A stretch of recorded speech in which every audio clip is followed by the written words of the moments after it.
para abordar o tema da violência sexual na infância e na adolescência. Eu, Lucelena Abdala, terapeuta de família, especialista em saúde mental infanto-juvenil, também em terapia narrativa pelo Do It Center Foundation, e buscando estabelecer uma conversa com a Marisa, que tem uma vasta experiência dentro desse tema.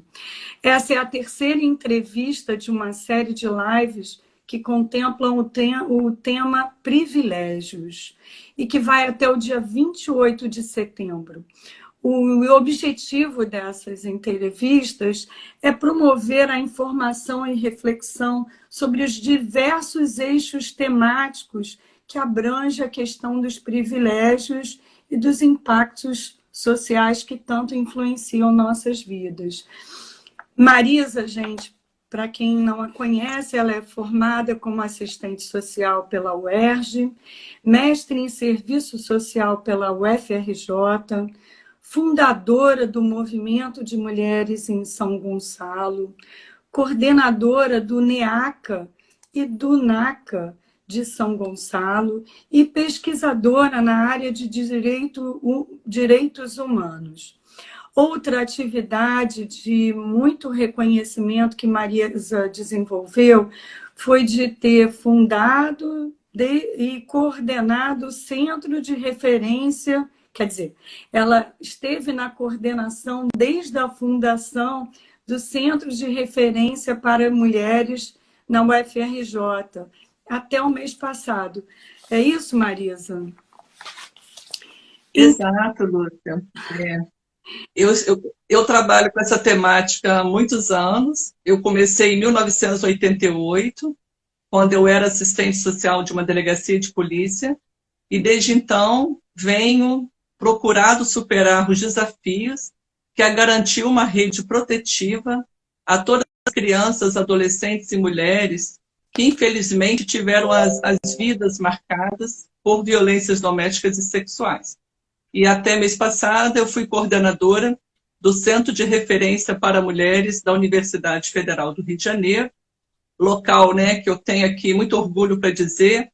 Ontem nós comemoramos 100 anos de UFRJ, e eu sou servidora desta grande universidade há 32 anos, e é motivo de festa, né? Apesar de tantos incêndios, tantas perdas, como a do Museu Nacional, nós estamos, assim, cada dia mais divulgando a importância da universidade pública, laica, democrática, e que garanta o acesso a todos os alunos, sobretudo aqueles que não tiveram acesso a um ensino público de qualidade, e que vem desafiando essa barreira e conseguindo, através das cotas, acessar essa grande universidade que é a UFRJ. Obrigada, Marisa. Então, eu considero um privilégio estar com você aqui, um privilégio ter conversado com você na sexta passada, e buscando estender esse privilégio a todos que estão nos ouvindo. Eu fiquei pensando em a gente transitar por 3 caminhos na nossa conversa, né? Primeiro, entender o contexto desse, para depois que respostas existem, ou seja, como as pessoas veem esse problema na sociedade, e num terceiro momento investigar que possibilidades nós temos. Então, eu gostaria de começar te perguntando, de você, de toda a tua experiência, como é que você poderia nos contar um pouco sobre como você vê a presença da violência sexual na infância e na adolescência, a partir de toda a sua prática? Antes de começar o diálogo, eu gostaria de saber, Lúcia, se a minha imagem está nítida, porque eu não sei se a internet aqui da minha casa, neste momento, está boa. Você está conseguindo me visualizar? Está conseguindo me ouvir? Estou conseguindo te visualizar e te ouvir. Se você talvez abaixar um pouquinho a câmera, você vai ficar um pouquinho mais centrada. Mas está ótimo. Está 10. Excelente. Obrigada. Quero aqui dizer, Lúcia, que nós estamos com várias pessoas participando dessa live. Anuncio a presença aqui da Vera, da Mariana, da Elizabeth, da Vitória, da Nanda, né? Nós estamos com muitas pessoas, já totalizando aí 29 pessoas ao vivo neste momento. Quero mandar um beijo para todas que estão aqui compartilhando desta reflexão e dizer que a minha prática profissional ela iniciou muito centrada nas mulheres adultas que sofriam violência contra criança e adolescente. Quando falamos de violência contra criança e adolescente, falamos de várias violências. E eu vou fazer um recorte para a violência sexual, né? Nós percebíamos que as mulheres vítimas de violência de gênero sempre traziam nas suas histórias violências recorrentes que atingiam seus filhos, as crianças que estavam sob a sua guarda. E muitas mulheres só recorriam a um atendimento especializado quando a escola ou a unidade de saúde dialogava com essa mulher por perceber que havia indícios de violência perpetradas contra seus filhos. E aí nós íamos percebendo que tinha uma lacuna na política de atendimento à criança.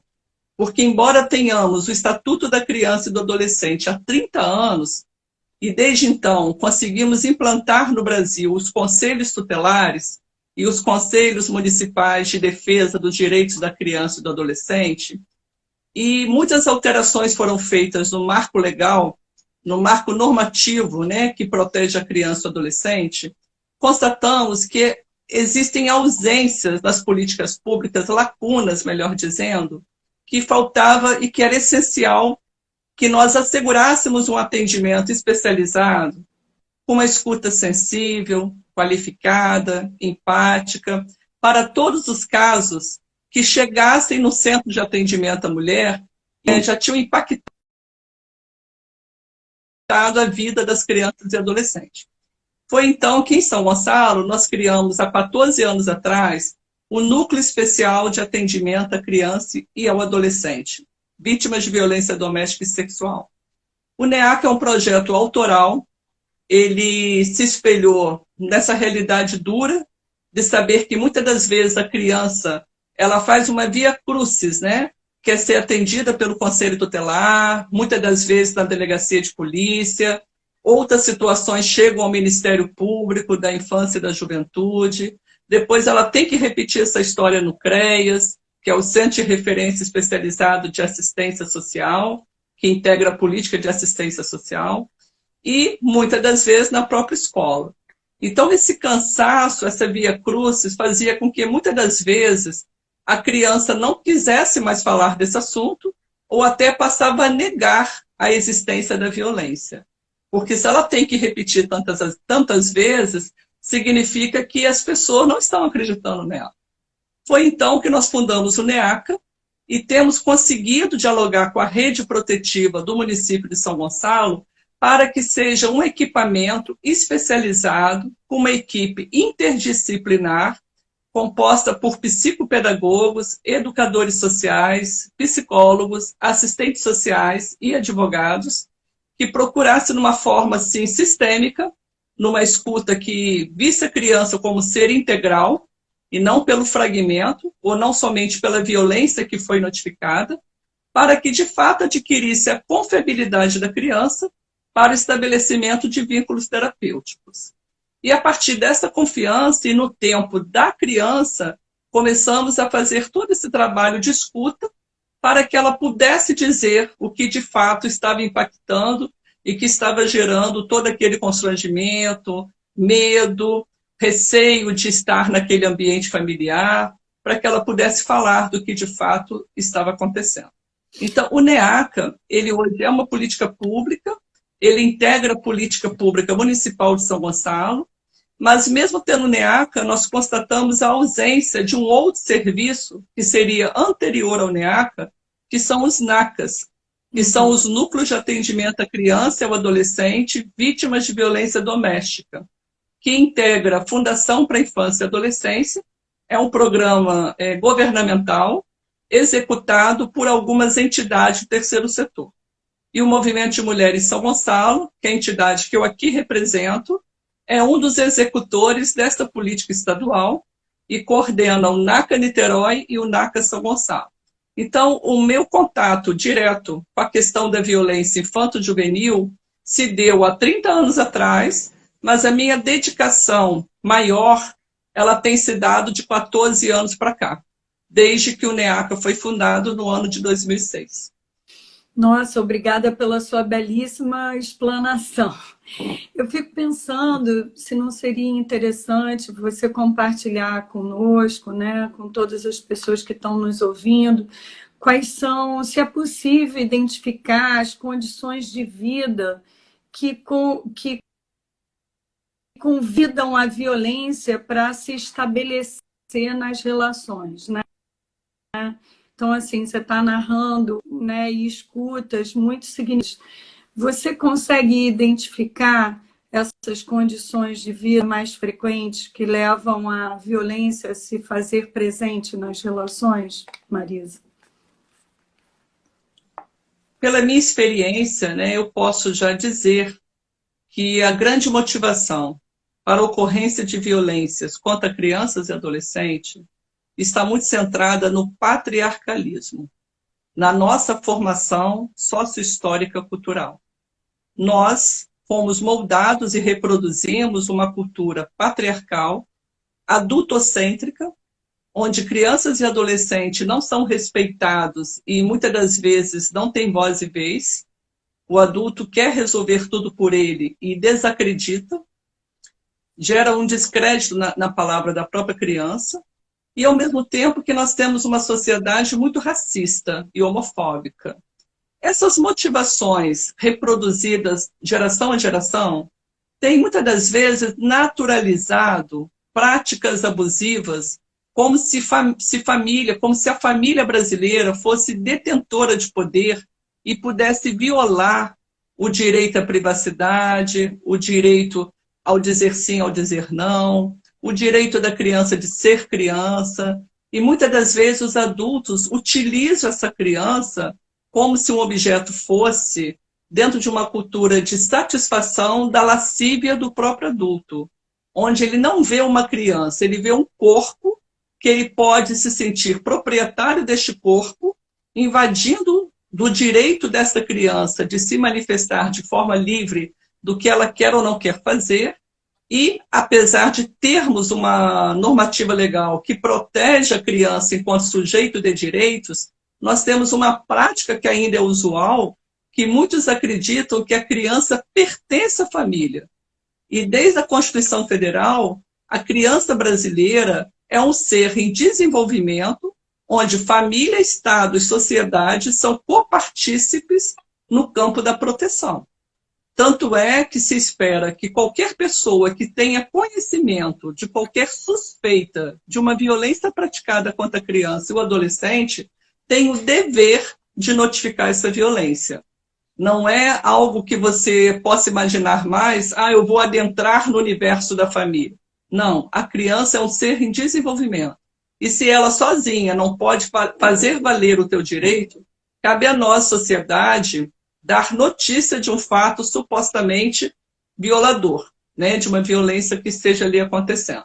Então, eu acredito que nós mudamos muito no marco legal, mas a cultura que prevalece ainda é patriarcal. Tanto é, Lúcia, que acabamos de publicar o Dossiê Mulher de 2020, com dados de violência contra a mulher, e quando eu falo contra a mulher, eu falo de todas as idades, e as estatísticas têm demonstrado que só na questão da violência sexual, nós tivemos um aumento considerável de violência registrada nas delegacias policiais do Estado do Rio de Janeiro, comparados ao ano de 2018, e eu posso aqui afirmar que nós tivemos agora, em 2019, 6.662 registros de ocorrência de violência sexual, o que demonstra um aumento de 14,2% comparado ao ano de 2018, e que, infelizmente, as violências sexuais registradas têm sido praticadas contra crianças e adolescentes. Isso mostra que o patriarcado ainda se renova. Por mais que que estejamos discutindo os direitos humanos das mulheres, nós percebemos que no cotidiano essas violências ainda são práticas comuns. E quero aqui dizer que ela é democrática, ela não tem uma classe. Essa violência, ela atinge crianças e adolescentes de todas as classes sociais. A diferença é que a criança de uma classe mais empobrecida, a família vai ter mais dificuldade para romper com as barreiras materiais, para ter uma vida livre de violência fora daquele lar, com aquele agressor. E a criança que é de classe média ou classe alta, a família vai contar com dispositivos materiais que permitam a reorganização da vida daquela mãe com aquela criança num ambiente diverso do agressor. Então, o que vai diferenciar é o acesso à oportunidade, para que possa procurar ajuda, até privatizando essa ajuda, né, quando procura um psicólogo particular, quando consegue um advogado para fazer valer o direito de um dos guardiões a ter a garantia que aquele violador não se aproximará dessa criança, e que muitas das vezes as famílias empobrecidas encontram barreiras adicionais para dizer não à violência que está marcando a vida daquela criança. Então, eu quero aqui dizer que, para mim, as motivações são culturais e dizer que ela é democrática e que nós atendemos crianças de todas as classes sociais e que os agressores não têm um perfil definido.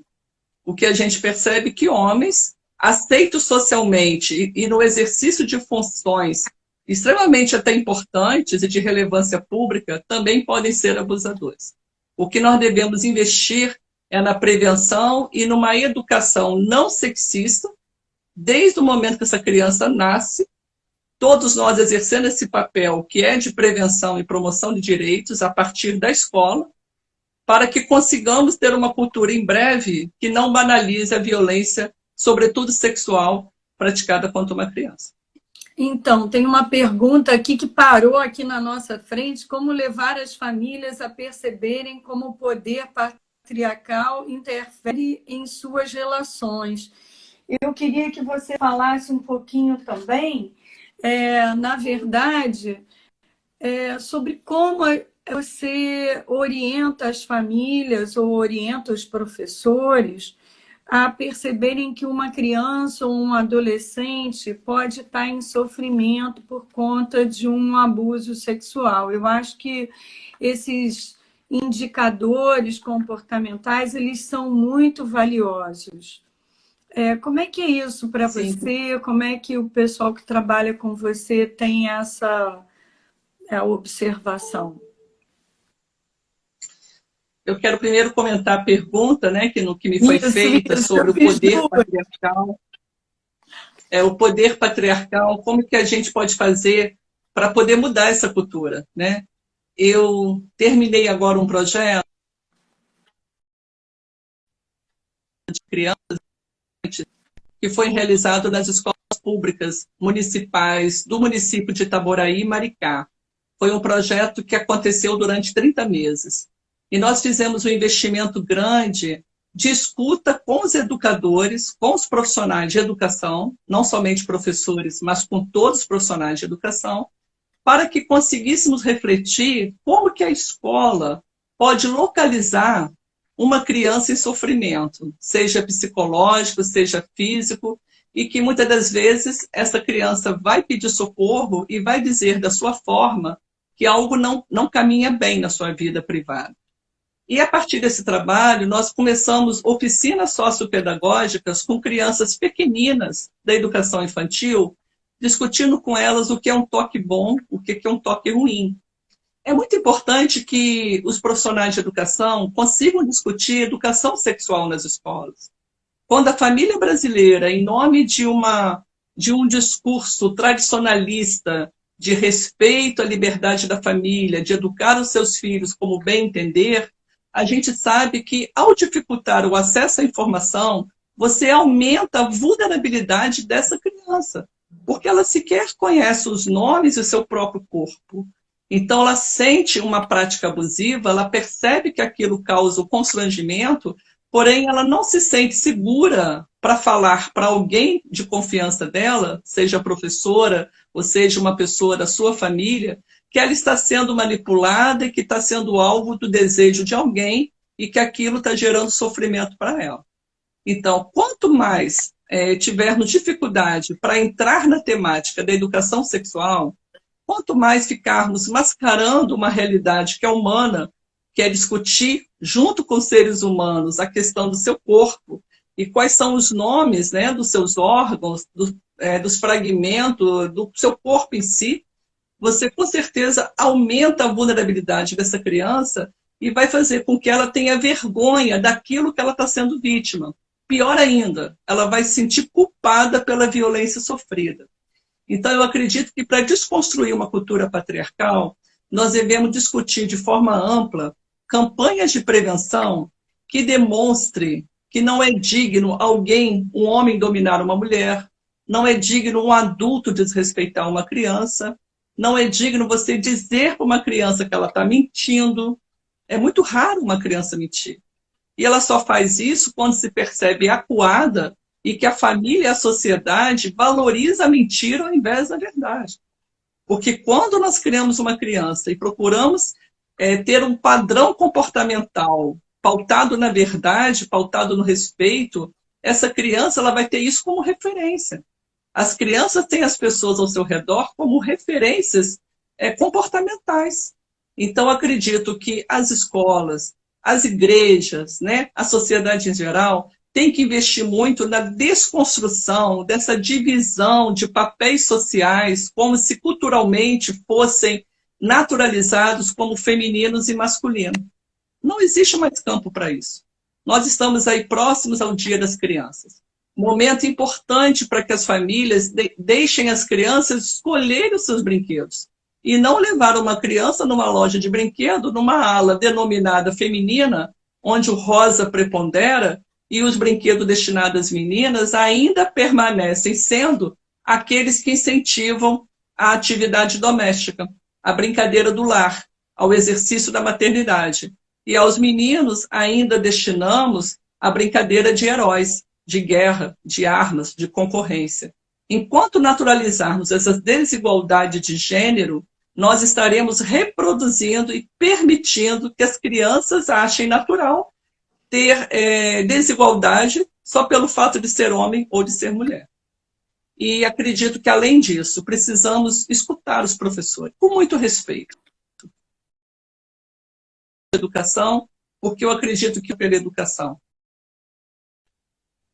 E começarmos a ter um investimento nas mídias também, evitando que a mídia não seja tão irresponsável quando trata crianças como crianças, aquelas que têm aquela família considerada tradicional, e menores quando se associam às crianças de classes populares. Esse conceito de menoridade e esse conceito de criança ainda reproduz muito o Código de Menores em desacordo do que o próprio ECA prevê, enquanto garantia da proteção de todas as crianças e adolescentes. E os indicadores, né? Quais são assim, alguns indicadores que podemos falar que possa servir como um sinal amarelo, né? Chamando a atenção, para que paremos e pensemos o que estamos na segurança humana daquela criança. Uma criança que começa a não se sentir segura em determinado ambiente, ou começa a apresentar comportamento de medo, ou de choro incontrolado diante de uma pessoa adulta, ou assim que essa pessoa adentra o ambiente, essa criança muda de comportamento. Crianças que começam a brincar de uma forma muito erotizada. E, embora seja muito pequena, até porque aqui aproveito para dizer que a violência sexual contra crianças está caindo na faixa etária. Agora, as crianças que têm chegado no NAC e no NEACA são de 4 a 8 anos. Eu vou recepcionar um caso que vai chegar para o NEACA semana que vem, cuja criança foi estuprada dos 6 aos 8 anos, ficou 22 dias internada no hospital em função das lesões provocadas pelo estupro praticado por um homem adulto contra essa criança. E ela, que foi entregue à adoção, ainda passou por uma outra situação, que foi a rejeição da família adotiva e retornou agora para o projeto Família Acolhedora. Nós estaremos começando a escuta dessa criança semana que vem. Então, o que é você estar diante de uma criança de 8 anos que teve a sua fase sexual antecipada, onde sequer ela foi vista como ser humano, muito ao contrário, ela foi vista como um objeto de satisfação de outra pessoa? Como é que você vai discutir com essa criança confiança, credibilidade, esperança e amor? Para que essa criança se torne resiliente, é fundamental que a gente possa garantir que essa criança possa ter um vínculo terapêutico sem que ela seja torturada com um conjunto de perguntas como se estivesse respondendo a um inquérito policial. Os profissionais da área psi e da área social têm que ter muito cuidado com essa escuta. Dentre os indicadores, eu também quero ressaltar crianças que apresentam histórico de corrimentos vaginais numa idade inapropriada, infecção urinária por repetição. A pessoa acha que ela é uma infecção, tenta resolver e daqui a pouco a criança volta a apresentar uma infecção urinária. Crianças que voltam a urinar durante a noite, com uma idade que já não é mais compatível para isso, né? Enurese noturna. Crianças que mudam de comportamento de forma abrupta. Era uma criança alegre, feliz, e agora fica trancafiada no quarto, não quer dialogar, já não demonstra motivação para brincar com as amiguinhas, ou se torna muito agitada, extremamente agitada. Então você vê uma alternância de comportamento inexplicável. E as adolescentes que já têm essa fase da descoberta do próprio corpo, às vezes ela começa a dar sinais que ela está precisando contar algo para alguém. Mas ela também se sente muito culpada porque, infelizmente, a cultura patriarcal penaliza a menina, a adolescente, como se ela estivesse concorrendo com a mãe ou com a madrasta na luta pelo seu parceiro conjugal. Então, eu percebo que tem diversos sinais comportamentais, diversos sinais físicos, mas que o fundamental é, se você está desconfortável, percebe que aquela criança está pedindo socorro do jeito dela, procura uma equipe especializada de atendimento à criança e adolescente, respeite o tempo da criança, não a exponha, não a ridicularize. E se você teve que fazer um registro em delegacia, não saia comentando isso, não deixe essa criança ouvir, né, ouvir novamente a mesma história diversas vezes, porque você vai permitir uma revitimização e expô-la a um trauma que a gente está tentando fazê-la superar, né? Passar para você, porque eu notei que você quer falar e eu te cortei. Não, nada. Eu estou achando que você já entrou no segundo momento, que é a gente entender quem vive a violência, né? Quem fica acompanhado dessa violência, os efeitos disso na vida de uma criança, na vida de um adolescente, na vida de uma família. E eu fiquei pensando, você começou a falar sobre a importância de não retraumatizar.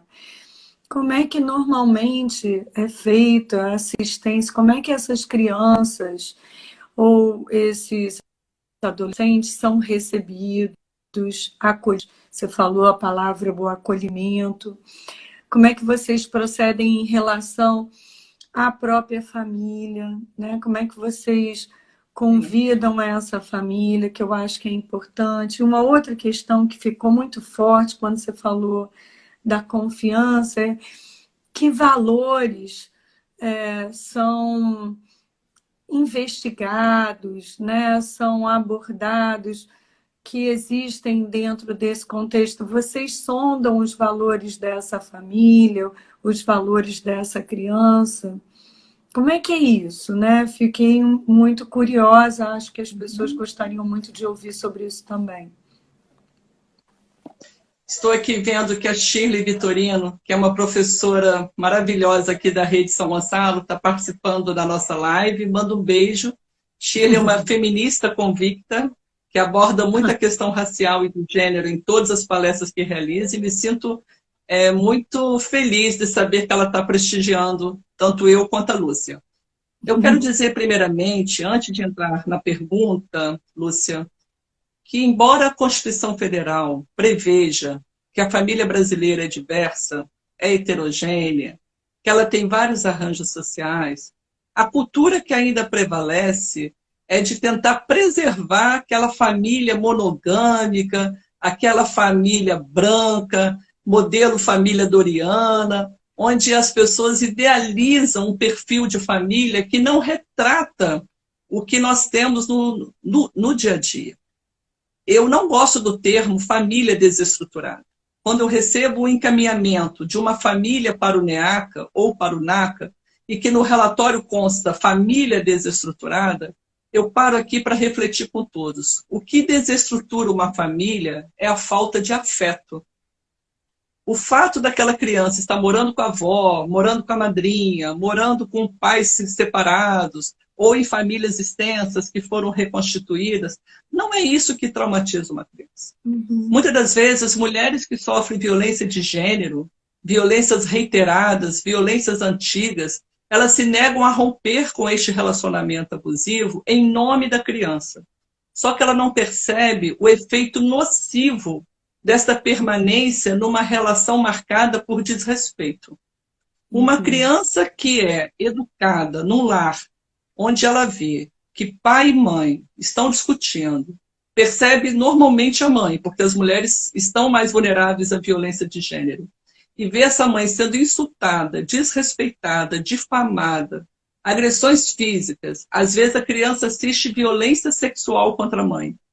E a mãe, em nome da criança, em nome da família unida, em nome da harmonia familiar, daquela visão de mulher edificadora, de mulher virtuosa, que tantas religiões ainda defendem, essa mulher permanece numa relação de risco, que ela está em risco, mas que a criança também está em risco.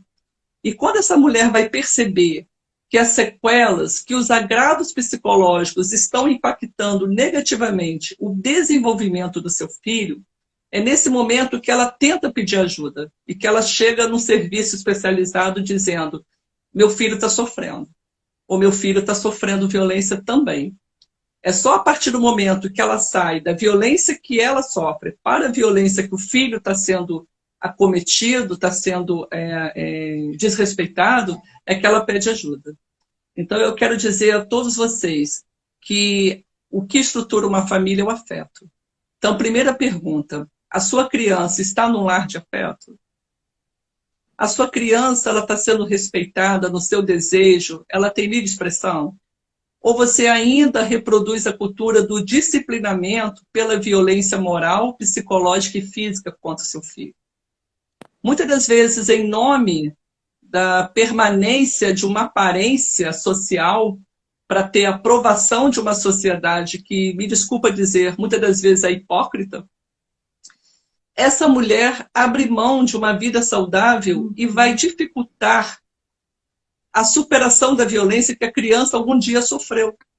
Então, às vezes, as mulheres que estão vendo que seus filhos estão sendo abusados sexualmente, sobretudo pelos seus parceiros íntimos, e que elas não querem enxergar, porque na medida que ela toma conhecimento do fato, ela tem que tomar postura, ela tem que mudar de vida. E às vezes ela não está preparada para romper com este lar. Ela não consegue fazer o desenlace. E aí, quando ela vai fazer, às vezes é muito tarde. E aquela criança que já foi abusada inúmeras vezes, inclusive sexualmente, ela perdeu a confiança na pessoa que é a sua mãe. E quando ela tenta falar e a mãe não acredita, ou tenta dizer que não foi bem assim, e que ela está inventando, ou que ela está aumentando, o que nós temos como reflexo são crianças desacreditadas. E aí você compromete por um longo período qualquer tratamento que poderia ser mais curto, com resultados melhores, você vai arrastar um problema que certamente vai impactar negativamente na formação dessa criança que amanhã adulto será. Então, eu quero aqui dar essa mensagem porque existe uma subnotificação muito grande de violência, sobretudo sexual. Embora tenhamos a subnotificação, nós tivemos um aumento de registro policial.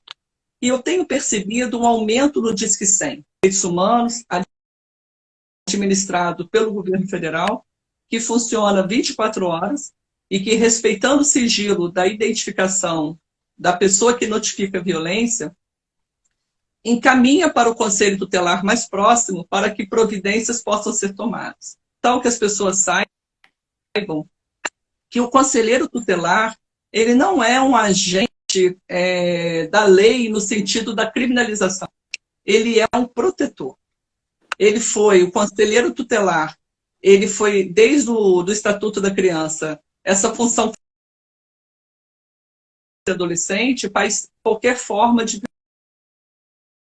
violência. Então, eu quero dizer que a violência sexual, que foi bastante modificada, inclusive, no campo normativo, quero dizer que nós temos uma nova legislação que agora não trata os crimes sexuais como crimes contra os costumes, agora é tratado como crimes contra a dignidade humana. Nós temos a Lei 12.015, que alterou o Código Penal, e que agora qualquer pessoa do sexo feminino ou masculino são vítimas de estupro. E até 2009, só menina era vítima de estupro. Então, embora saibamos que ambos os sexos podem ser sujeitos ativos ou passivos do estupro, o curioso, e eu estou com a estatística aqui que é preocupante, que mais de 85% dos registros de ocorrência de violência sexual realizada em 2019 em todas as delegacias policiais do estado do Rio de Janeiro tem como vítimas meninas. E no Brasil é 90%. Então, significa que a cultura do estupro, que tem fundamento no patriarcalismo, é uma cultura presente, porque as meninas são vítimas preferenciais de todos os crimes sexuais. E quando eu falo crime sexual, além do estupro, nós temos ato obsceno, nós temos importunação sexual, nós temos importunação ofensiva ao pudor e assédio sexual. Em todas as modalidades, em todos os tipos penais, as mulheres são vítimas preferenciais. Então, por mais que o menino possa ser vítima de estupro, e a lei brasileira, desde agosto de 2009, reconhece e faz o registro de ocorrência quando a vítima é do sexo masculino, mesmo assim, as mulheres ultrapassam os 85% de vítimas preferenciais. Então, eu mostro que esse é um retrato muito duro. Esse aumento de violência sexual mostra que a sociedade tem se posicionado mais firme, pedindo ajuda da intervenção da polícia, do sistema de defesa, para dar um basta na violência. Porém, a nível Brasil, nós temos pouquíssimos serviços de portas abertas que assegurem o atendimento de adolescente de uma forma que seja de acolhimento, que seja no tempo da criança e que não tenha como intenção fazer somente prova de um processo. Eu hoje tive uma reunião com a delegada titular da DEAN de São Gonçalo e eu estava explicando isso para a autoridade policial. O serviço que o NEACA presta, e o NACA também, não é para fazer a prova para que a polícia possa criminalizar o suposto réu, o suposto autor. E sim para garantir a proteção máxima, o menor risco possível e menor agravo possível, para que essa criança possa estar livre de um lar violento, sem que rompa com os vínculos familiares, porque nós defendemos a permanência da criança na sua família extensa, afastando talvez o agressor, mas não separando a criança dessa família, até porque eu não sou a favor da institucionalização de crianças e adolescentes. De acordo com o Plano Nacional de Comunitária, nossos adolescentes têm um direito a um lar, e que o mínimo possível seja institucionalizado. Porque a criança, quando perde a referência, ela fica realmente sem chão. E ela vai ter que recompor daquela violência que marcou dentro da sua vida.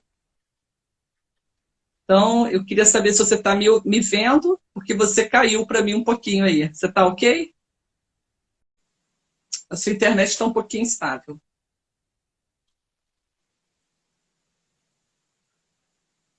Estou te ouvindo mal. Estou. Agora sim. Agora sim. Agora eu estou te ouvindo, Lúcia. Agora? Está me ouvindo bem? Está todo mundo ouvindo bem? Ouvindo bem agora? Ah, meu Deus. Deixa eu ver se eu... então tá. Deve ter tido algum... Isso são os problemas da internet, da vida. Queria que você pensasse um pouquinho, que eu acho que a gente tem um tempinho ainda, que você falasse um pouquinho sobre as famílias que conseguem, depois de uma adversidade, seguir em frente. O que que mantém uma criança, o que que ajuda, né, a manter uma criança, um adolescente, ou Muitas e uma famílias são família encaminhadas para seguindo avaliação em frente de psicossocial cabeça a erguida partir da depois de viver suspeita uma levantada situação por tão professores, difícil como a da por violência parentes sexual. próximos que não sejam daquele núcleo familiar da criança, que tenha percebido alterações, porque nem sempre quem está convivendo no dia a dia consegue ter tempo, conseguir perceber que aquela criança está pedindo por ajuda. Muitas das vezes, a pessoa próxima, no caso a mãe, vamos supor que seja a mãe que esteja ali convivendo com essa criança e que ela está sendo abusada pelo pai biológico. Ela, às vezes, custa acreditar que aquilo está acontecendo. Então, parece que a criança fica dentro assim, de uma redoma e, ao mesmo tempo, tem um grande véu que encobre, onde essa pessoa não quer reconhecer. Porque se ela reconhece, ela tem que tomar uma atitude.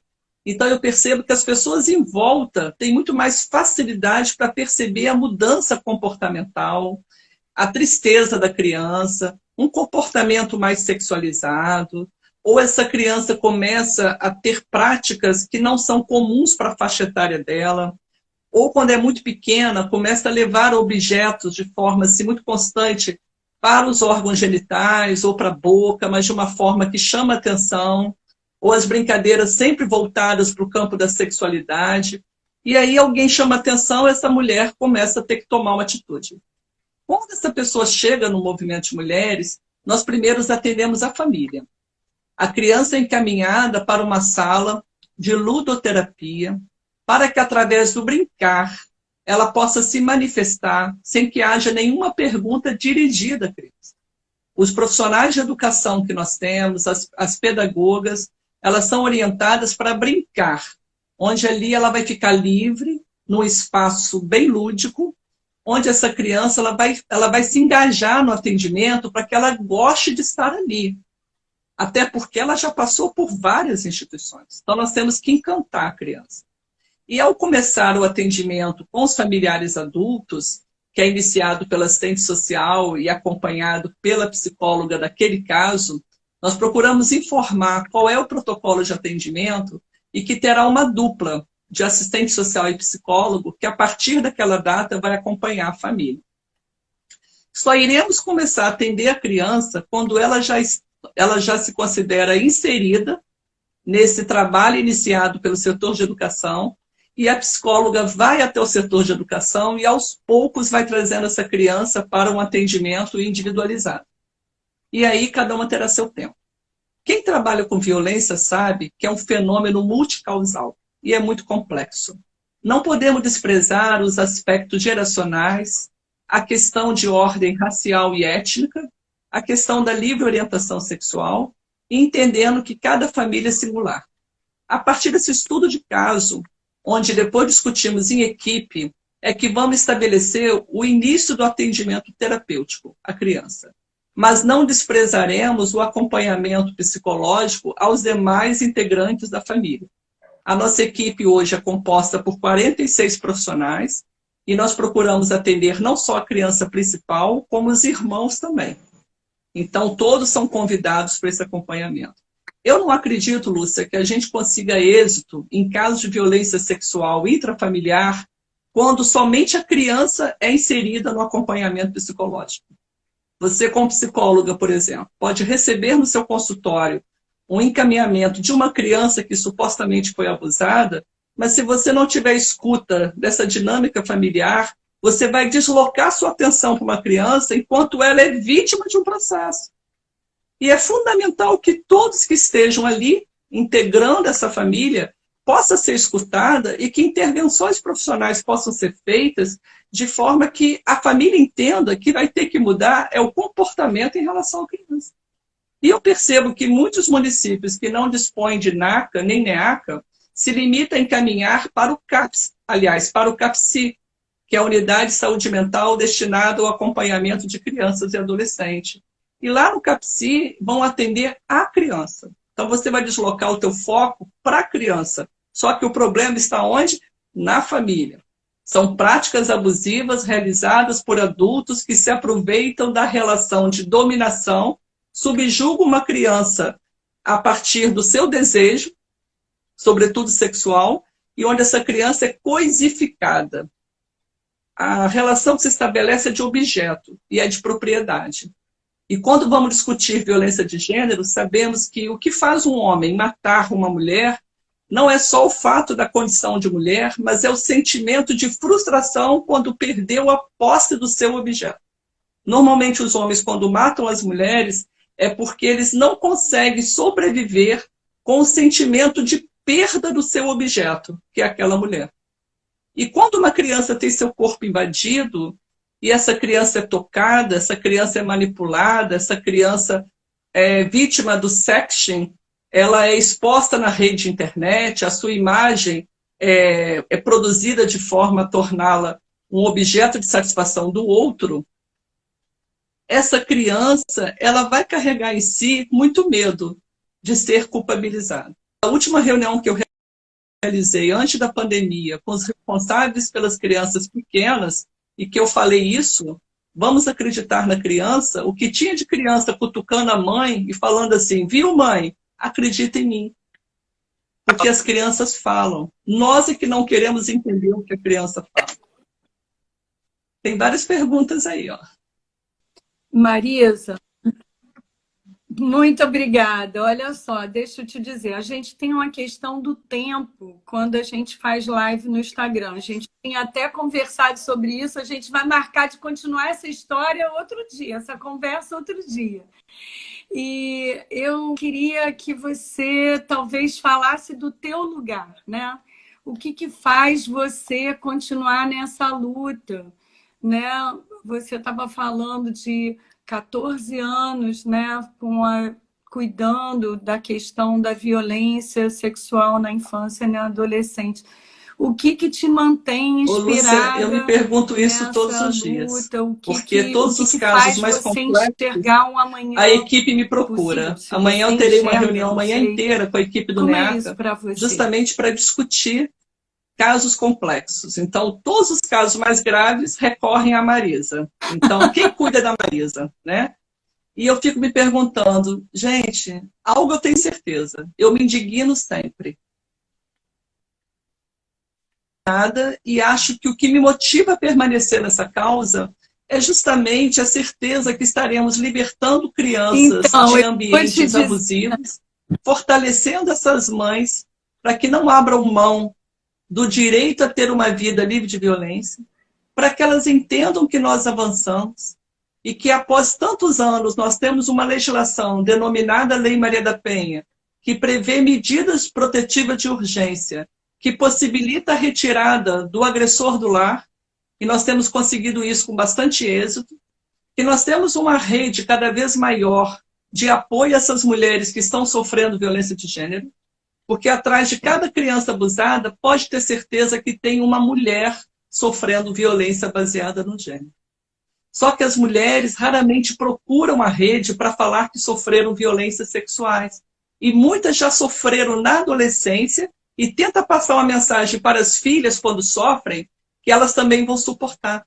E nós sabemos que isso não é verdade.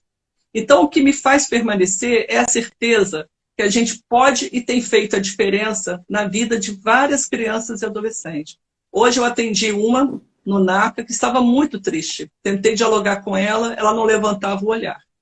Então, cada criança que a gente assiste e que percebe como ela chega, e depois a gente vê uma criança dizendo que não quer sair do NACA, que não quer sair do NEACA, que ela quer continuar, é isso que me dá esperança que a gente pode mudar essa sociedade para que as pessoas sejam respeitadas nas suas diferenças. Nós queremos igualdade na diferença. Eu não quero mais dizer para você que a cada dia no Rio de Janeiro nós temos 18 mulheres sofrendo violência sexual por dia no Rio de Janeiro.